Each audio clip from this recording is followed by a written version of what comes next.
హల్లెలూయా, హల్లెలూయా. దేవుని పరిశుద్ధ నామమునకు మహిమ కలుగును గాక. ఆమేన్. ప్రభువైన యేసుక్రీస్తు నామంలో దేవుని సన్నిధికి కూడి వచ్చిన మీ అందరికీ వందనాలు. అందరికీ వందనాలు. దేవునికి స్తోత్రం. హల్లెలూయా. ఈ కీర్తనలో కీర్తనకారుడు అనేక విషయాలు దేవుని యొక్క సృష్టి, ఆయన యొక్క సృజనాత్మక శక్తి, దాన్నంతా ధ్యానించాడు, ఆలోచన చేస్తున్నాడు. దేవుడు ఎలా చేశాడు, జలములను ఎలా చేశాడు, వాయువులను ఎలా చేశాడు, అగ్ని జ్వాలలను ఎలా కలుగు చేశాడు, భూమిని ఎలా కలుగు చేశాడు, ఆకాశమును ఎలా కలుగు చేశాడు, మేఘములు, అగాధ జలములు. సృష్టిలో చాలా విషయాలు మనకి ఇంకా తెలియట్లేదు. బైబిల్ ప్రకారం సృష్టి ప్రారంభించబడి ఇప్పటికి 6000 సంవత్సరాలు, ఎన్నో లక్షల సంవత్సరాలు అది ఇది అని నిన్న చెప్తారు. కానీ దేవుని యొక్క వాక్యం బోధించే సత్యం ఏంటంటే సృష్టి ప్రారంభించబడి ఇప్పటికి 6000 సంవత్సరాలు. 2000 సంవత్సరాలకు పూర్వం ప్రభువైన యేసుక్రీస్తు వారు భూమి మీదకి వచ్చారు. యేసుక్రీస్తు వారు రాకముందు 4000 సంవత్సరాలు కాలం ఉంది. ఇది మనం గ్రహించుకోవాలి.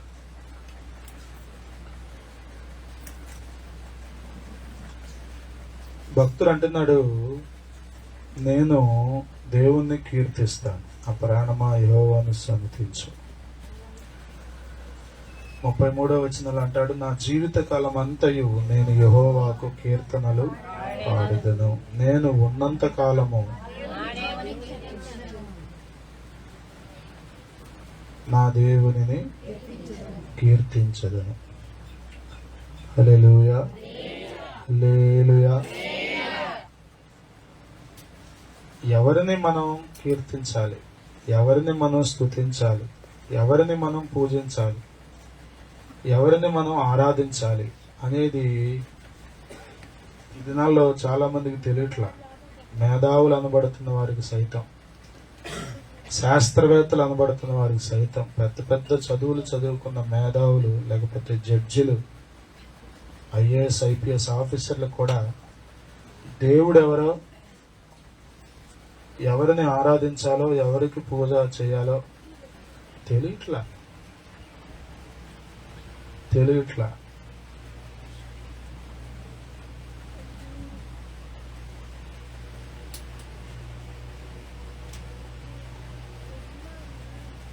కనబడిందల్లా దేవుడు అని చెప్పే వాళ్ళు ఉన్నారు. మనిషిని దేవుడు అంటారు, చెట్టుని దేవుడు అంటారు, కనబడే ఏ వస్తువునైనా దేవుడని తృప్తి పడిపోయే మనుషులు ఉన్నారు. దేవుని వాక్యం దానికి ఒప్పుకోవట్లేదు. సృష్టికర్త అయిన దేవుడు ఒక్కడే.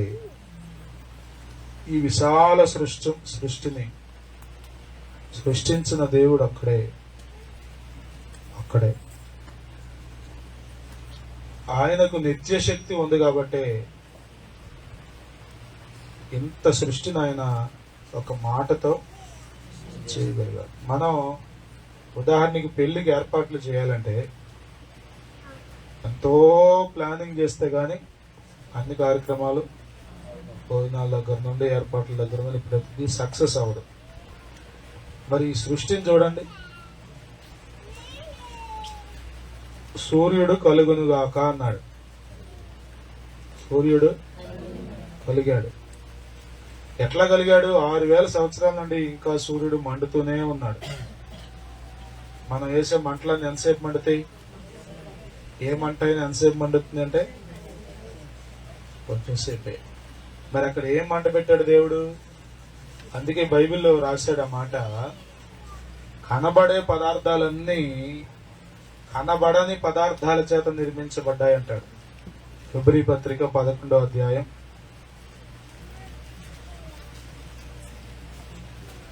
11వ అధ్యాయం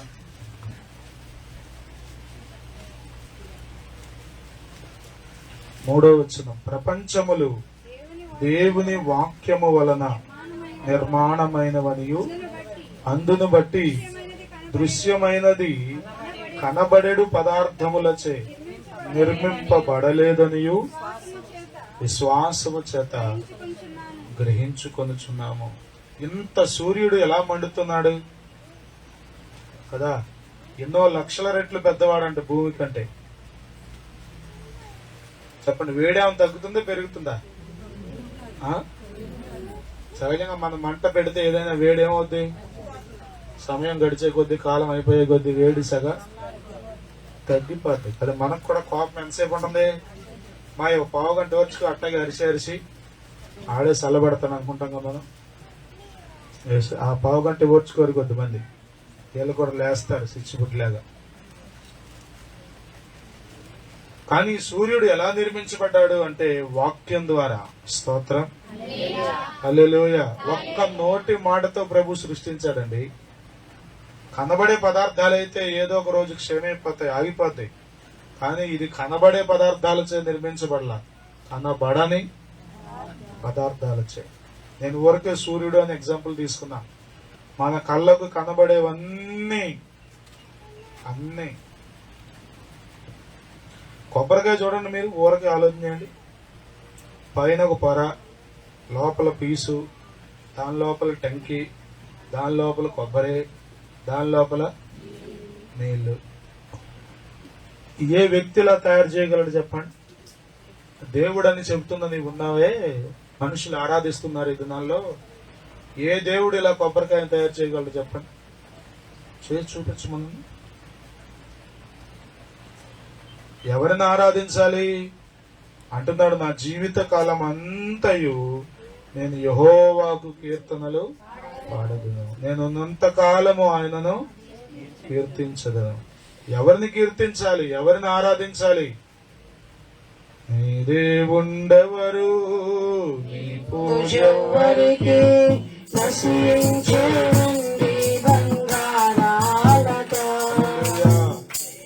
ఎవరికి?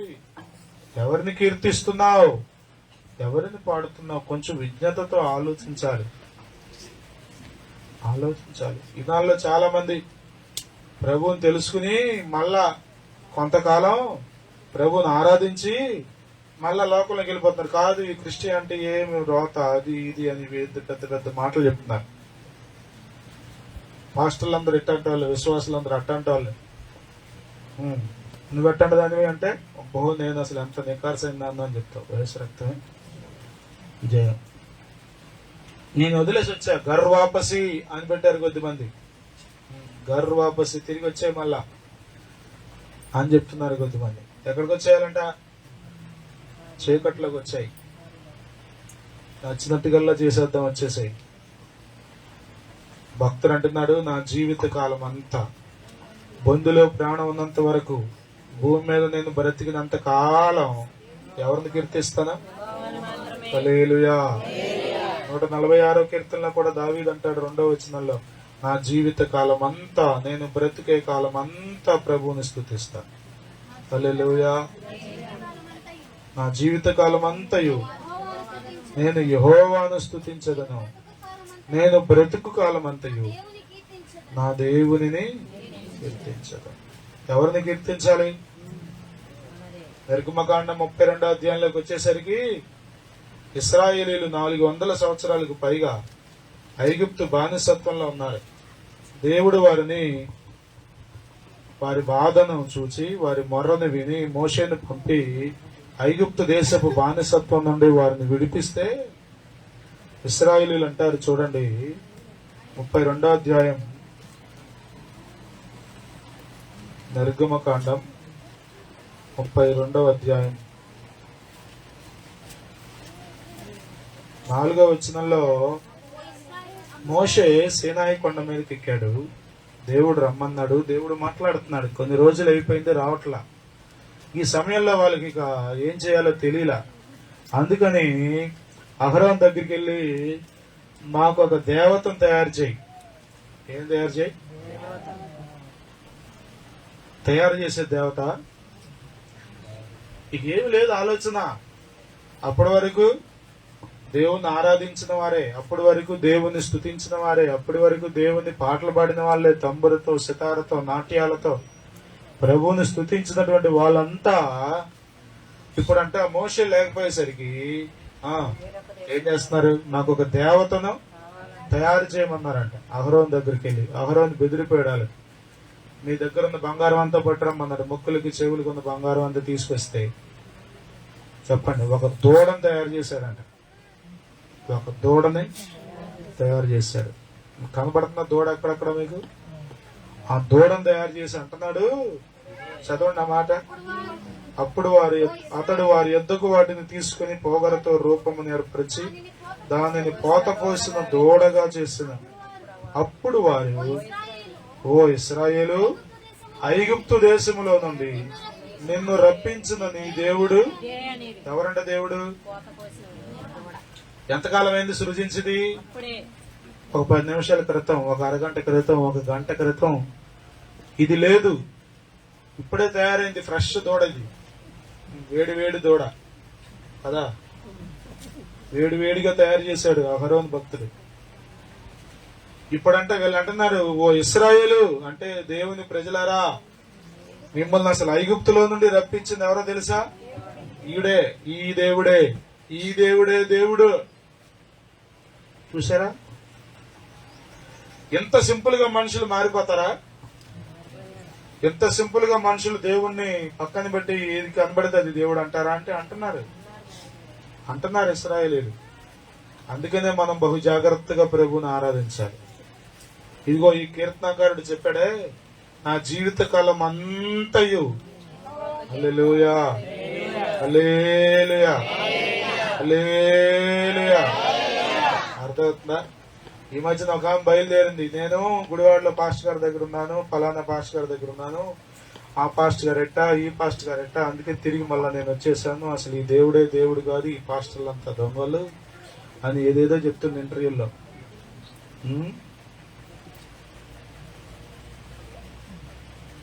తెలుసా నీకు దేవుడు ఎవరో? ఆరాధించవలసింది ఎవరినో తెలుస్తుందో నీకు? సృష్టిని చూస్తే నీకు అర్థమవుతుంది దేవుడు ఎవరో. హల్లెలూయా. సృష్టి, ఇంత సృష్టిని ఈ దూడ చేసింది. చెప్పండి, దూడ చేసింది ఈ సృష్టి అంతటిని. ఐగుప్తు బానిసత్వం నుండి విడిపించింది ఈ దూడేనా? చెప్పండి. మరి ఎందుకు అంటున్నారు? అట్లా తిరిగిపోయారు, అంతే. అట్లా తిరిగిపోయారు. దానియేలు గ్రంథం 5వ అధ్యాయం 4వ వచనంలో బెల్షజర్ రాజు ఒక విందు చేస్తున్నాడు. ఆ సమయంలో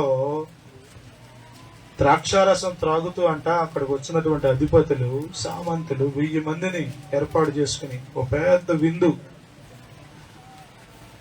వారందరూ చేస్తున్నారు. చూడండి, బంగారు, వెండి, ఇత్తడి, ఇనుము, కర్ర, రాయి అను వాటితో చేసిన దేవతలను స్తుతించుచు ద్రాక్షారసము త్రాగుచుండగా. చూసారా? ఎవరి స్తోమతను బట్టి వాళ్ళు, కొద్దిమంది కర్రతో, కొద్దిమంది బంగారంతో, డబ్బున్నోడైతే బంగారంతో, డబ్బు లేనోడైతే కర్రతో కదా, అది కూడా లేకపోతే మట్టితో. ఎవరిని బట్టి వాళ్ళు దేవతలను చేసుకున్నారు, ఎవరిని బట్టి వాళ్ళు దేవుళ్ళని చేసుకున్నారు. ఇదే దేవుడు అనుకుంటున్నారు. ప్రకటన గ్రంథం 9వ అధ్యాయం 20వ వచనంలో కూడా అన్నాడు, రకరకాల విగ్రహాలు, రకరకాల దేవుళ్ళు, రకరకాల ప్రతిమలు, రకరకాల బొమ్మలు, రకరకాల ఆరాధనలు లోకంలో ఉన్నాయి. కానీ సృష్టికర్త ఎవరో తెలుసా నీకు? నిజదేవుడు ఎవరో తెలుసా నీకు? భక్తి చేస్తున్నావు, మంచిదే, కానీ సరైన వ్యక్తికి చేయాలిగా భక్తి. నకిలీ చేస్తే ఎట్లా అవుద్ది?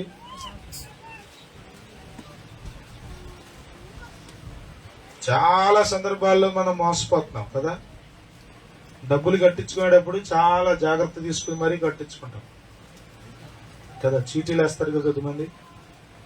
కుట్టుకుమన్నా అనుకోండి, చీటీ వేసిన ఆయన, మన బాధ వర్ణనాతీతం. ఇంత డబ్బులు ఎప్పుడు దాచేవరా అంటాడు ఎవడన్నా అడిగితే, మళ్ళీ ఎందుకు వచ్చిందని కక్కలేక మింగలేక లోపలే. యేసు రక్తమే జయం. ఎవరిని ఆరాధిస్తున్నావు? కొద్దిమంది సీజన్ గా ఆరాధిస్తారు, కాలాన్ని బట్టి ఆరాధన చేస్తారు, పరిస్థితులను బట్టి భక్తి చేస్తారు. భక్తుడు అంటున్నాడు, నా జీవిత కాలం అంతా నేను దేవుని స్తుతిస్తాను. హల్లెలూయా, హల్లెలూయా. సృష్టికర్తను పూజిస్తున్నావా లేక సృష్టిని పూజిస్తున్నావా? సృష్టికర్తను స్తుతిస్తున్నావా లేక సృష్టి వెంట పరుగులు తీస్తున్నావా? నీరు దేవుడు ఎట్లా అవుతాడు? నీటిని కలుగజేసిన దేవుడు అన్నాడు. భూమి దేవుడు ఎలా అవుతాడు? భూమిని కలుగజేసిన దేవుడు అన్నాడు. సూర్యుడు దేవుడు ఎలా అవుతాడు? సూర్యుడిని కలుగజేసిన దేవుడు అన్నాడు. ఆయన దేవుడు. హల్లెలూయా, హల్లెలూయా. రోమాపత్రిక 1వ అధ్యాయం 21వ వచనం చూడండి. రోమాపత్రిక 1వ అధ్యాయం 21వ వచనం. వారు దేవునిని ఎరిగియు ఆయనను దేవునిగా మహిమపరచలేదు, కృతజ్ఞతాస్తుతులు చెల్లింపలేదు, కానీ తమ వాదముల యందు వ్యర్థులైరి. వారి అవివేక హృదయము అంధకారమయమాయను. తాము జ్ఞానులమని చెప్పుకొనుచు బుద్ధిహీనులైరి. ఎందుకు బుద్ధిహీనులైపోయారు? ఏంటి కారణం అంటే ఇదిగో చూడండి. వారు అక్షయుడుకు దేవుని మహిమను క్షయమగు మనుష్యుల యొక్కయు పక్షుల యొక్కయు చతుష్పాద జంతువుల యొక్కయు పురుగుల యొక్కయు ప్రతిమా స్వరూపముగా మార్చరి. మనుషులు దేవుళ్ళైపోయారు, పక్షులు దేవుళ్ళైపోయారు. చతుష్పాద అంటే 4 కాళ్ళ జంతువులు. చతుష్పాదం అంటే తెలుసుగా, పాదం అంటే కాలు, చతుష్పాదం అంటే 4 కాళ్ళ జంతువులు. అంటే కుక్క ఎన్ని కాళ్ళు చెప్పండి? ఆవు. ఇట్లా ఇట్లా ఏ జంతువు అయినా సరే కట్టు మార్చేశారు. దేవుడు ఎవరంటే వాళ్ళ ఇష్టం, ఎవరికి ఇష్టం వచ్చిన రూపం వాళ్ళు చేసుకున్నారు. దేవుడు ఊరుకుంటాడా చూస్తూ? నా మహిమను నేను వేరొకరికి ఇచ్చేవాడను కాను. ఆయన రోషము గల దేవుడై ఉన్నాడు. హల్లెలూయా. మార్చేశారంట, మార్చేశారు. చదవని తర్వాత అంటాడు, ఈ హేతువు చేత వారు తమ హృదయముల దురాశలను అనుసరించి తమ శరీరములను పరస్పరము అవమానపరుచుకున్నట్లు దేవుడు వారిని అపవిత్రతకు అప్పగించెను. అట్టి వారు దేవుని సత్యమును అసత్యమునకు మార్చి సృష్టికర్తకు ప్రతిగా సృష్టమును పూజించి సేవించరు. ప్రియమైన వాళ్ళరా, సృష్టికర్తను పూజిస్తున్నావా? సృష్టిని పూజిస్తున్నావా? భక్తి చేస్తున్నా మంచిదే, కానీ రైట్ పర్సన్ కి చేస్తున్నావా? ఇది ప్రాముఖ్యమైన సంగతి.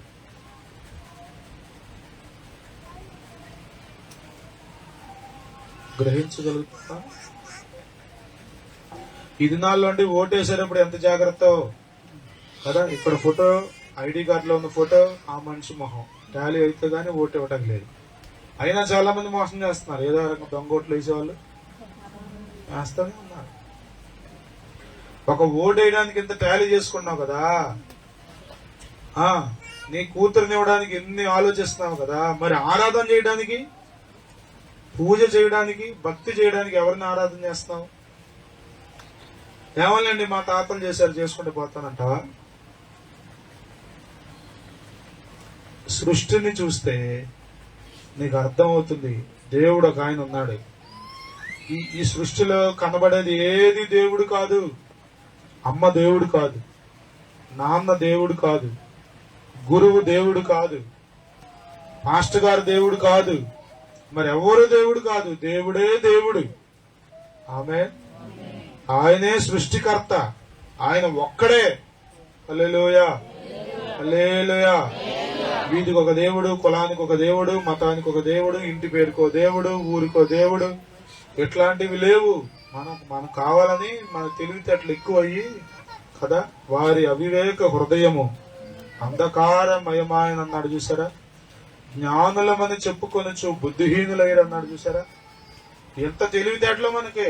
ఆకాశంలోకి వెళ్ళిపోతున్నాం, మేఘాలను దాటి పైన ఎగురుతున్నాం, కానీ సృష్టికర్త ఎవరో తెలియట్లా. బూది గంతాల్లోనికి, అగాధ జలాల్లోనికి వెళ్ళిపోతున్నాం మెరైన్స్ వేసుకుని, కానీ దేవుడు ఎవరో తెలియట్లా. అమెరికాలో ఉన్న వ్యక్తితో వీడియో కాల్లో ఇంట్లో కూర్చొని మాట్లాడుతున్నాం. అంత టెక్నాలజీ మనకు తెలుస్తుంది, కానీ దేవుడు ఎవరో తెలియట్లా. భక్తుడు దావీదు అంటున్నాడు, నా జీవిత కాలం అంతా నేను యెహోవాను కీర్తిస్తాను. హల్లెలూయా, హల్లెలూయా. దేవునిగా ఆరాధించటం గొప్ప ఆశీర్వాదం, అదొక గొప్ప భాగ్యం. హల్లెలూయా. ఓ ఇశ్రాయేలు, నీ భాగ్యం ఎంత గొప్పది. కానీ ఆ ఇశ్రాయేలే కొంతకాలమే దేవుణ్ణి ఆరాధించింది. మళ్ళా లోకంలో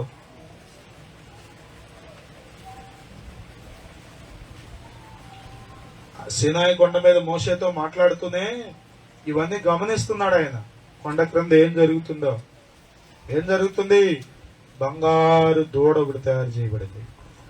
ఆ దూడని అంటున్నారు, ఇప్పుడు నువ్వే మా దేవుడవు, నువ్వే మమ్మల్ని విడిపించావు, నువ్వే మమ్మల్ని రప్పించావు.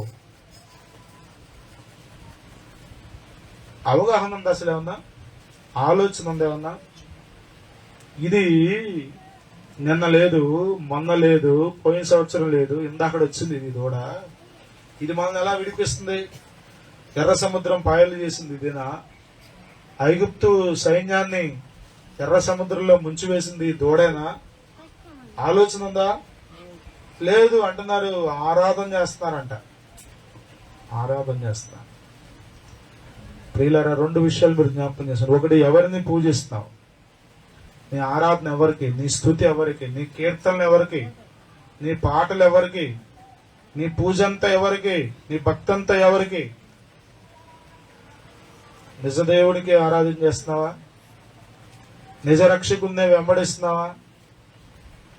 ఒకవేళ అలా కాని పక్షంలో నువ్వు చాలా నష్టపోతావు. చేసిన భక్తి అంతా వ్యర్థమైపోతుంది, చేసిన ప్రయాస అంతా వ్యర్థమైపోతుంది.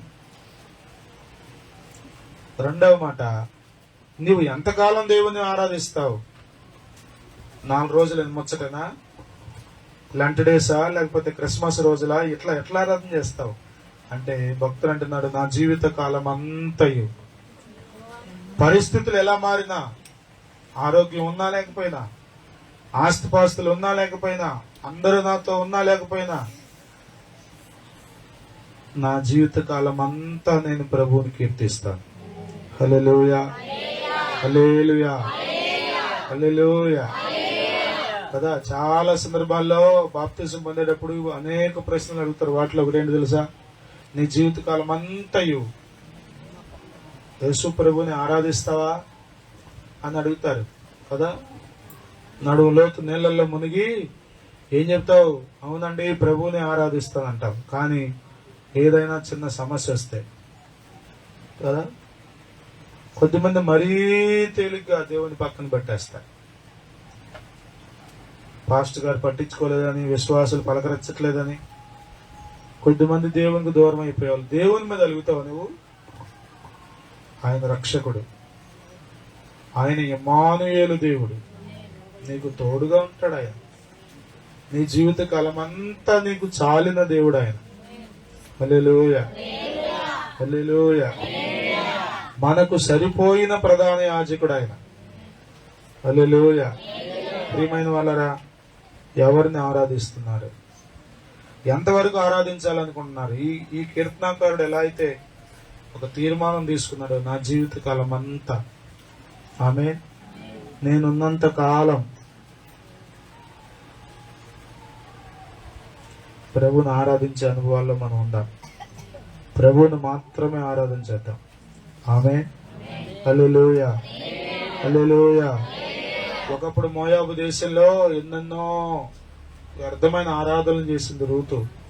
కానీ నయోమి తిరిగి బెత్లెహేము ప్రాంతానికి వెళ్ళడానికి నిర్ణయం తీసుకున్నప్పుడు రూతు అంటుంది ఆమెతో, నీ దేవుడే నా దేవుడు, మరణము మనలను ఎడబాపు వరకు నేను నిన్ను విడవను. స్ట్రాంగ్ డిటర్మినేషన్, ఒక స్థిరమైన బలమైన నిర్ణయం, తీర్మానం మనకు అవసరం. అంటే ఎదిరిపోయేళ్ళు కాదు. అర్థమవుతుందా? వాక్యాన్ని బట్టి గమనిస్తే త్వరలో శ్రమలు రాబోతున్నాయి దేవుని వెంబడించేవాళ్ళు. ఇప్పటికే జరుగుతున్నాయి హింసలు. మీరు ప్రభువుని నమ్ముకున్నారా? మందిరానికి వెళ్తున్నారా? బాప్తిసం పొందారా అని అడుగుతారు మీ దగ్గరికి వచ్చి. కొద్దిమంది భయపడిపోతున్నారు. అయ్యా ఏంటి సచివాలయం వాళ్ళు వచ్చారు ఏంటంటే అడుగుతున్నారు. ఏం చెప్పాలయ్యా? ఏం చెప్పాలనుకున్నావు నువ్వు? ఏం చెబితే ఏమవుద్దో? శరీరత పోద్దేమో, అమ్మఒడి ఆగిపోద్దేమో, రేషన్ కార్డు వెళ్ళిపోద్దేమో, ఎన్ని భయాలో మనుషులు.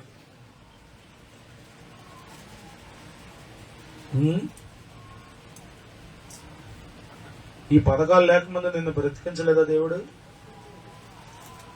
ఈ పదాల ద్వారా మాత్రమే నువ్వు బ్రతుకుతున్నావా? దీనికి మించిన దేవుని సహాయం నీకు లేదా? దేవుడు నిన్ను పోషించలేడా? చెప్పగలగాలిది, ప్రభువా నా జీవిత కాలం అంతా నిన్నే కీర్తిస్తానయ్యా.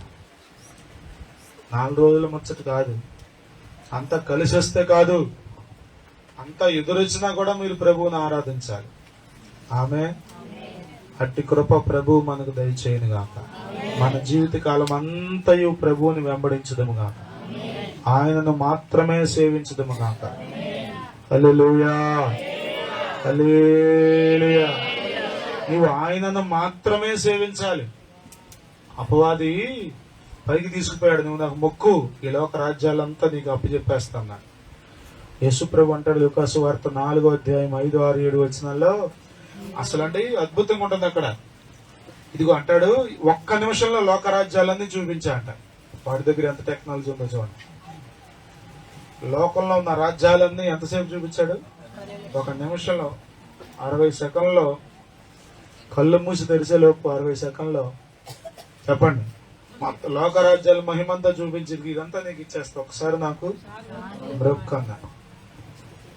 ఎవరు చూడలేదుగా, అరణ్యంలో ఎవరున్నారు అని మొక్కేలా యేసు ప్రభు అన్నాడు అక్కడ, నీ దేవుని మాత్రమే, ఆయనను మాత్రమే సేవించాలి. హల్లెలూయా, హల్లెలూయా, హల్లెలూయా. అర్థమవుతుందా? కొద్దిమంది అందరికి దేనికి పడితే ఆయన కొబ్బరికాయ కొట్టమంటే కొట్టేస్తారు, చెప్పి నోట్లో వేసుకుంటారు. పూజ ఎవరికి? గాంధీ గారంటే గౌరవమే, రాజశేఖర రెడ్డి గారంటే గౌరవమే, కానీ పూజ ఎవరికే చెప్పాలి. ఫాస్ట్ గారంటే గౌరవమే, కానీ పూజ ఎవరికే? ఫాస్ట్ గారిని కూడా పూజించకూడదు, మీరు గౌరవించండి, మాట వినండి, సంతోషం. కానీ పూజ ఎవరికి? ఆరాధన ఎవరికి? పాటలు ఎవరికి? చెప్పండి. యేసయ్యకు మాత్రమే పాటలు, యేసయ్యకు మాత్రమే స్తుతి. హల్లెలూయా, హల్లెలూయా. పొగుడుతున్నారా? వీలైతే పొగడతలు కూడా ప్రభువునే పొగడండి, అంతగా ఓ మనుషులు పొగడమాకండి. కొద్దిమంది వరకు తాటాయి కూర్చుని తిరుగుతారు, టక్క టక్క టక్క వాయించుకుంటారు. ఎప్పుడు పాస్టర్ గారి దగ్గరికి వెళ్తే అక్కడ మోగిస్తారు, విశ్వాసుల దగ్గరికి వెళ్తే అక్కడికి వెళ్ళి మోగిస్తారు. అట్లా తిరగమాకండి. ఒకవేళ పొగడాల్సి వస్తే ప్రభువుని పొగడండి. హల్లెలూయా, హల్లెలూయా, హల్లెలూయా. ఆయనొక్కడే పూజనీయుడు, ఆయనొక్కడే పూజార్హుడు, ఆయనొక్కడే ఆరాధనకు యోగ్యుడు. ఆయనను మాత్రమే మనము సేవించాలి. కష్టం వస్తే ఒక రకంగా, నష్టం వస్తే ఇంకో రకంగా, మేలు కలిగితే ఇంకో రకంగా, బాగుంటే ఒక రకంగా, బాగోపోతే ఇంకో రకంగా. అట్లా ఏం లేదు. మీ ప్రతి పరిస్థితులు ఆయన చాలిన దేవుడు. హల్లెలూయా, హల్లెలూయా. అర్థమవుతున్న ప్రియులారా, జీవితకాలం అంతా ఆయనని ఆరాధించాలి. అట్టి కృపలో మనం నిలిచి ఉన్నాం. ఆమేన్. ఏంట్రా మన దాకా కనబడ్డారు, ఏంటి కనబడతలేదు ఇప్పుడంటే ఏముంది, అయిపోయింది, మళ్ళీ వెళ్ళిపోయారంట, లోకంలో కలిసిపోయారంట, మళ్ళీ అక్కడ చేస్తున్నారంట. ఇక్కడ ఏంటది చెప్పండి? ఏమైపోయింది ఉన్న వాక్యం? అసలు ఏం విన్నా నువ్వు మందిరానికి వచ్చి? అసలు నీ హృదయం తెరవబడిందా? వాక్యం నీకు అర్థమైందా? అర్థం కాల. నీ హృదయం తెరవబడితే వాక్యం నీకు అర్థమైతే అక్కడ పోతావు, మళ్ళా పోతావు అక్కడికి. పిల్లవాని చేష్టలు మానేవి, వయసు వచ్చిన వారి వల్లే ప్రవర్తించు. జీవితకాలం అంతా ప్రభువుని వెంబడించు. జీవితకాలం అంతా నువ్వు ఉన్నంత కాలం, ఆమె నువ్వు ఉన్నంత కాలం, ఎంతకాలం అంటే అంతకాలం ఎవరిని ఆరాధించాలి? ప్రభువునే. ఇటు గొప్ప తీర్మానంలోనికి మనం వచ్చుదము గాక, ఆరాధించుదము గాక, ఆయననే పూజించుదము గాక. ఈ కీర్తన ప్రభు మన కొరకు దీవించును గాక. ఆమేన్.